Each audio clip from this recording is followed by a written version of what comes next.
जैसे कि कार्बन के केस में उसके आउटर मोस्ट सेल में 4 इलेक्ट्रॉन्स होते हैं। तो कार्बन एलिमेंट स्टेबल होने के लिए या तो अपने 4 इलेक्ट्रॉन्स को लूज कर सकता है या फिर 4 अदर इलेक्ट्रॉन्स को गेन कर सकता है।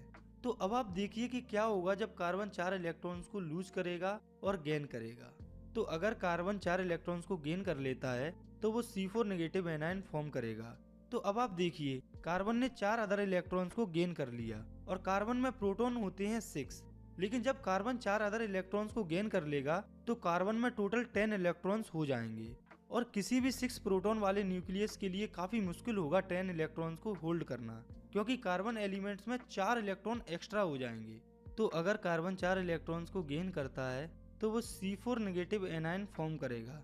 लेकिन ये कार्बन जिसमें 6 प्रोटॉन है उसके लिए काफी डिफिकल्ट होगा 10 इलेक्ट्रॉन्स को होल्ड करना, क्योंकि 4 इलेक्ट्रॉन्स को गेन करने से कार्बन एलिमेंट में 4 एक्स्ट्रा इलेक्ट्रॉन्स हो जाएंगे, जिससे 6 प्रोटॉन वाले न्यूक्लियस के लिए काफी डिफिकल्टी हो जाएगी 10 इलेक्ट्रॉन्स को होल्ड करना।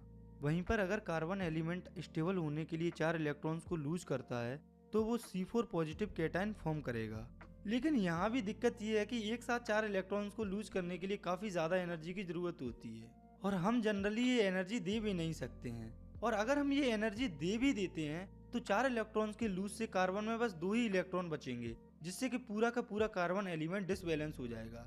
तो अब आप देखिए प्रैक्टिकली तो कार्बन ना ही इलेक्ट्रॉन्स को लूज करके और ना ही इलेक्ट्रॉन्स को गेन करके स्टेबल हो सकता है, क्योंकि अभी हमने देखा कि अगर कार्बन 4 इलेक्ट्रॉन्स को गेन करता है तो वो डिसबैलेंस हो जाता है और वो अगर 4 इलेक्ट्रॉन्स को लूज करता है तो 4 इलेक्ट्रॉन्स को एक साथ लूज करना प्रैक्टिकली पॉसिबल नहीं है। तो कहने का मतलब ये है कि कार्बन इलेक्ट्रॉन्स को गेन करके और लूज करके स्टेबल नहीं हो पाता है।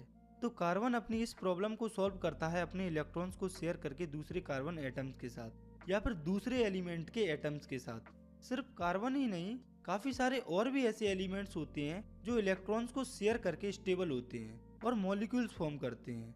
जो इलेक्ट्रॉन्स शेयर होते हैं दो एलिमेंट्स के बीच में, वो उन दोनों एलिमेंट्स से ही बिलोंग करते हैं, जिससे उन दोनों एलिमेंट्स को नोबल गैस कॉन्फ़िगरेशन अचीव करने में हेल्प होती है।